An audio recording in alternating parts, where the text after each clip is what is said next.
Today my topic is interference by a wedge shaped film illuminated by a plane wave। जैसा कि हम जानते हैं कि यदि हमारे पास पैरेलल थिन शीट हो और लाइट नॉर्मली स्ट्राइक करे तो पाथ डिफरेंस जो आएगा 2μt आएगा। Mu means refractive index of the medium, जो थिन शीट है उसका मीडियम का refractive index, T is the thickness of the film. यदि हमारे पास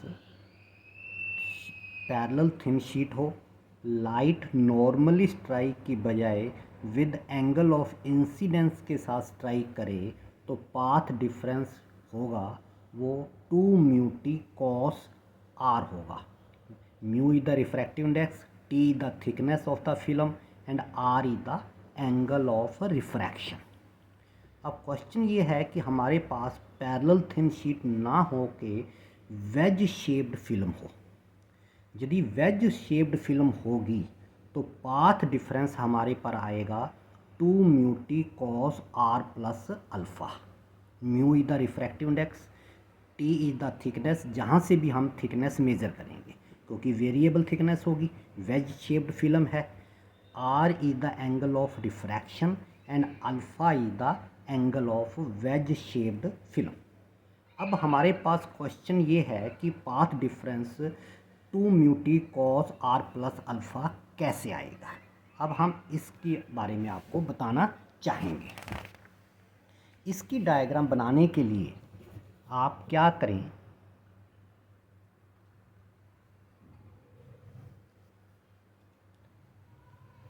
इस तरीके से वेज शेप्ड फिल्म ले लें। मान लीजिए ये हमारे पास x1 y1 है, ये x2 y2 है। यदि हम इसको पीछे बढ़ा दें तो ये आपके पास एंगल ऑफ वेज हो जाएगा, दिस इज अल्फ़ा। अब आपके पास डायग्राम आप यदि साथ साथ मेरे हिसाब से आप बनाएंगे तो आपको डायग्राम बनाने में कोई भी प्रॉब्लम नहीं आएगी। मान लीजिए this is the angle of incidence, जहाँ पे लाइट स्ट्राइक की है इस प्लेन के ऊपर आप नॉर्मल ड्रा कर दें। इस लाइन के ऊपर आप नॉर्मल ड्रा कर दें और इसको आप पीछे बढ़ा दें तो ये आपके पास एंगल ऑफ इंसिडेंस हो जाएगा। यहाँ से एक रेज आपकी रिफ्लेक्ट कर जाएगी और एक रेज आपकी रिफ्रैक्ट कर जाएगी, तो ये आपके पास एंगल R हो जाएगा, एंगल ऑफ रिफ्रैक्शन। अब आप यहाँ से नॉर्मल ड्रा करें।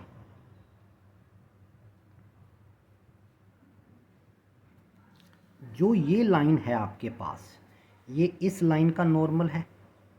जो आपके पास ये लाइन है ये इसका नॉर्मल है, तो इट मीन्स ये एंगल वही होगा जो एंगल, ये एंगल ऑफ वेज है, ये एंगल अल्फ़ा हो गया। अब आप देखिए ये आपके पास एक ट्रायंगल बन गई, ये ट्रायंगल बन गई। इस ट्रायंगल के अंदर जो ये एंगल R है, ये एंगल अल्फ़ा है। यदि ट्रायंगल के अंदर आपके पास sum of the internal angle is equal to the external angle, तो ये जो एंगल आपके पास बनेगा ये आपके पास R प्लस अल्फ़ा बनेगा। अब आप देखिए हमने क्या किया, ये एंगल ऑफ ये इंसिडेंट रे थी, यहाँ से नॉर्मल ड्रा किया जिसको पीछे बढ़ा दिया। ये रेज रिफ्लेक्ट कर गई, ये रेज रिफ्रैक्ट कर गई, यहाँ से नॉर्मल ड्रा कर दिया, यहाँ से रेज फिर रिफ्लेक्ट कर जाएगी आपके पास, ये रेज रिफ्लेक्ट कर जाएगी। जितना एंगल ये होगा उतना ही एंगल आपके पास ये होगा, ये भी आपके पास क्या आ जाएगा, R प्लस अल्फ़ा आ जाएगा। यहाँ से आप नॉर्मल ड्रा कर दीजिए इस लाइन के ऊपर, इसके ऊपर आपने नॉर्मल ड्रा कर दिया। जो ये रिफ्रैक्टेड रे थी इसको भी आप पीछे बढ़ा दीजिए, इसको भी आपने पीछे बढ़ा दिया। अब आप ये देखिए ये दोनों रेज जो हैं, ये दोनों लाइन आपस में पैरेलल हैं, तो ये आपके पास अल्टरनेट एंगल हो गया। ये आर प्लस अल्फ़ा हो गया, और ये एंगल कॉरस्पॉन्डिंग एंगल हो गए, तो ये भी आपके पास आर प्लस अल्फ़ा हो गया। तो इट मीन्स जब आमने सामने के एंगल बराबर होते हैं तो आइसोस्केल ट्रायंगल बन गई। तो इट मीन्स ये साइड इसके बराबर होगी और ये साइड जो है वो इसके बराबर होगी। अब हम क्या करते हैं, नाम पॉइंट दे देते हैं। मान लेते हैं कि ये आपके पास ए बी इंसिडेंट रे है और ये बी आर आपके पास रिफ्लेक्टेड रे होगी, और बी सी आपके पास रिफ्रैक्टेड रे होगी। फिर उसके बाद ये रे जो है सी, ये B1 मान लीजिए, ये फिर आगे रिफ्लेक्टेड रे होगी। इस रेज को आप आगे करेंगे तो ये रेज ऐसी चली जाएगी, रिफ्रैक्ट हो जाएगी, तो इसका नाम आप दे दीजिए R1। अब आप देखिए बी आर और B1R1 जो दोनों रेज आपस में सुपर इम्पोज करेंगी, लेकिन ये रेज तो खुल रही हैं आपके पास, लेकिन ये रेज हमें यहाँ पर आगे मिलती हुई नज़र आएंगी। इट मीन्स इस केस के अंदर आपके पास वर्चुअल इमेज बनेगा, और वो वर्चुअल इमेज कहाँ पर बनेगा, पॉइंट P पर आपके पास वर्चुअल इमेज बन जाएगा। इस P पॉइंट पर आपके पास वर्चुअल इमेज बन जाएगा जब आपके पास रे BR और B1R1 सुपर इम्पोज करेंगे।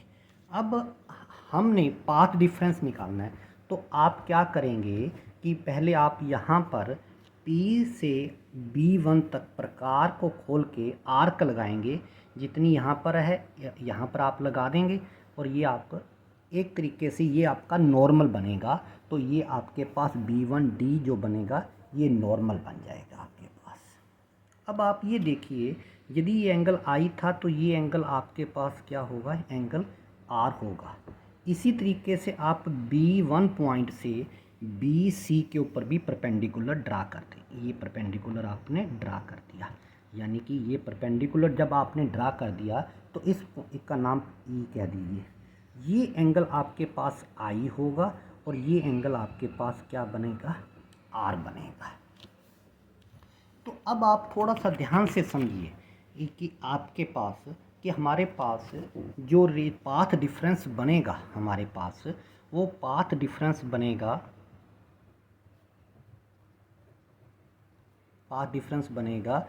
BC प्लस CB1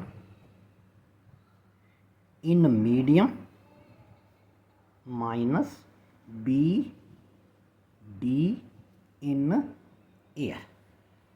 अब हम क्या करते हैं, BC को BC जो है वो BE plus EC plus CB1 into mu minus BD। अब आप ये देखिए कि जो आपके पास BD होगा वो आपके पास म्यू BE बन जाएगा। कैसे बन जाएगा, क्योंकि मालूम है आपको म्यू जो है आपके पास वो sine I by sine R होगा। आप साइन I क्या होगा, परपेंडिकुलर बाय बेस। इसी तरीके से साइन R क्या होगा, इसके अंदर भी परपेंडिकुलर बाय हाइपोटेन्यूज, सॉरी जो आपके पास साइन I होगा वो परपेंडिकुलर बाय हाइपोटेन्यूज, तो परपेंडिकुलर आपके पास बन जाएगा और BR डिवाइडेड बाय B1। इसी तरीके से आप इसको सोल्व करेंगे, साइन R क्या बनेगा, BE डिवाइडेड बाय B1, तो वो कैंसिल हो के आपके पास BD जो बनेगा, BD वो बन जाएगा म्यू इंटू BE। आप इतना ध्यान रखें कि जो BD बनेगा वो म्यू इंटू BE बनेगा। अब आप ये देखिए BE plus E C plus C B one into mu minus ये बन जाएगा। ये देखिए म्यू बी ई कैंसिल हो जाएगा, आपके पास आ जाएगा E C plus C B one into mu बन जाएगा। ये आपके पास पाथ डिफरेंस बनेगा। मैंने आपको समझाने की कोशिश की थी कि आपके पास ये एंगल आर है, ये एंगल अल्फ़ा है, तो ये एंगल बन जाएगा आपका sum of the internal angle is equal to the external angle R plus alpha. ये एंगल आर प्लस अल्फ़ा है तो ये एंगल आर प्लस अल्फ़ा होगा, ये अल्टरनेट एंगल होंगे आर प्लस अल्फ़ा होगा, ये आपके पास कॉरस्पॉन्डिंग एंगल होगा आर प्लस अल्फ़ा होगा। यदि आमने सामने के एंगल बराबर हैं इस ट्रायंगल के मुताबिक, इसका नाम आप दे दीजिए ओ दे दीजिए, तो आपके पास सी बी वन और सी ओ साइड बराबर होंगी। बी वन इसका नाम आप एम दे देते हैं, बी वन एम और एम ओ साइड बराबर होगी। अब आप यहाँ से देखिए ई सी और प्लस सी बी वन को मैं सी ओ के बराबर लिख सकता हूँ।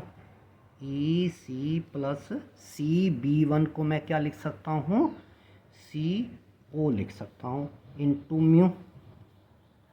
फिर देखिए ई सी और सी ओ को मैं ई ओ लिख सकता हूँ, क्या लिख सकता हूँ, ई ओ लिख सकता हूँ इंटू क्या आ जाएगा, म्यू आ जाएगा। आपके पास ई ओ जो होगा, ई ओ होगा वो आपके पास ये एक ट्रायंगल बन जाएगी। कौन सी ट्रायंगल बोला मैंने, आपके पास ध्यान दीजिए कौन सी ट्रायंगल बन जाएगी, ई बी वन ओ ट्रायंगल बन जाएगी। इसके अंदर ये एंगल क्या हुआ आपके पास आर प्लस अल्फ़ा। यदि हम इसके अंदर कॉस ट्रायंगल क्या बनी ई बी वन ओ, इसके अंदर यदि हम cos R plus alpha calculate करते हैं, क्या कैलकुलेट करते हैं, कॉस करते हैं, तो आपके पास बेस क्या आ जाएगा आपके पास ई ओ और हाइपोटेन्यूज क्या आ जाएगा बी वन ओ। तो आपके पास इस तरीके से ट्रायंगल ई बी वन ओ के अंदर कॉस आर प्लस अल्फ़ा किसके बराबर आएगा, ई O divided by B one ओ।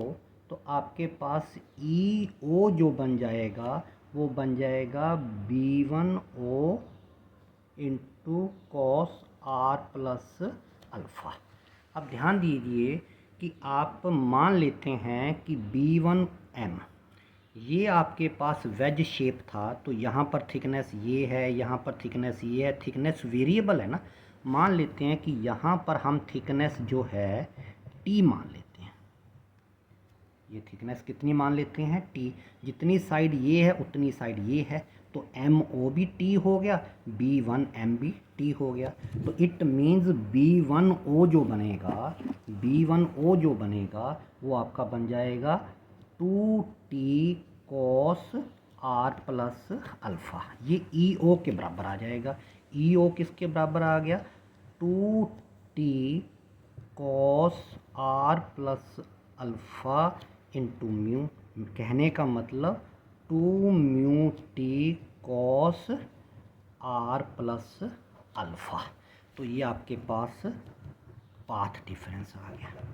तो हमारा क्वेश्चन यही था कि हम यदि हमारे पास वेज शेप है तो वेज शेप के अंदर पाथ डिफरेंस आना चाहिए two mu T cos R plus alpha. तो जो कि आपके पास two mu T cos R plus alpha path difference आपके पास आ गया। अब आप ये देखिए कि जब आपको पता है by the Stokes theorem, if the rays is reflected by the denser medium, there is a path difference by pi, path difference by lambda by 2 and phase difference by pi. तो आपके पास पाथ डिफरेंस कितना change हो जाएगा, 2 mu T cos R plus alpha minus lambda by 2 is equal to, यदि N lambda होगा तो constructive बनेगी, तो 2 mu T cos R plus alpha is equal to N plus half into lambda. ये आपके पास कंडीशन आ गई किसके लिए, कंस्ट्रक्टिव के लिए। और सिमिलरली आपके पास 2 mu T cos R plus alpha is equal to क्या होगा, एन लैम्डा, तो आ जाएगी किसकी कंडीशन आ जाएगी, डिस्ट्रक्टिव की आ जाएगी। तो मेरा टॉपिक मेन यही है कि आप इस डायग्राम को बड़े ध्यान से समझें कि इस डायग्राम को हमने कैसे बनाया है। मैं दोबारा रिवाइज करता हूँ कि हमने x1 y1 x2 y2 एक शीट ली वेज शेप, जिसका एंगल ऑफ वेज क्या था, अल्फ़ा था। रेज ए बी स्ट्राइक करती है, जिसका एंगल ऑफ इंसिडेंस आई है, एंगल ऑफ रिफ्लेक्शन आर है, एंगल ऑफ इंसिडेंस आई है, एंगल ऑफ रिफ्रैक्शन आर है। यहाँ से रेज स्ट्राइक करी, यहाँ से फिर रिफ्लेक्ट हुई, ये एंगल आर है, ये एंगल आपका अल्फ़ा बनेगा, दोनों का सम बनेगा आर प्लस अल्फ़ा। यदि ये आर प्लस अल्फ़ा है तो ये भी आपके पास आर प्लस अल्फ़ा होगा। Angle of incidence is equal to angle of reflection. यहाँ से आप बी पॉइंट से आप नॉर्मल स्ट्राइक करते हैं x1 y1 के ऊपर, इसको बढ़ा देते हैं। इसी तरीके से इस रिफ्रैक्टेड रे को आप पीछे बढ़ा देते हैं, तो आपके पास ये कॉरस्पॉन्डिंग एंगल बनेगा आर प्लस अल्फ़ा। इस ट्रायंगल के अंदर आप देखिए CB1O के अंदर आप देखेंगे कि आपके पास ये भी आर प्लस अल्फ़ा है, ये भी आर प्लस अल्फ़ा है। सम ऑफ यदि ट्रायंगल के आमने सामने के एंगल बराबर हैं तो वो आइसोस्केल ट्रायंगल बन जाएगी। तो CB1 और CO साइड सेम होगी, इसी तरीके से B1 M साइड और MO साइड सेम होगी। ये चीज़ आप समझ लीजिए और तो आपको डायग्राम समझ आ जाएगी। तो हमारे पास यदि पैरेलल है, लाइट नॉर्मल स्ट्राइक करती है तो पाथ डिफरेंस 2 म्यू टी आएगा। यदि लाइट आपके पास पैरेलल शीट है, लाइट एंगल ऑफ इंसिडेंस के साथ स्ट्राइक करती है तो path difference 2 mu T cos R आएगा। यदि वेज शेप है और एंगल ऑफ इंसिडेंस है तो पाथ डिफरेंस आएगा 2 mu T cos R plus alpha. Is it clear? Okay.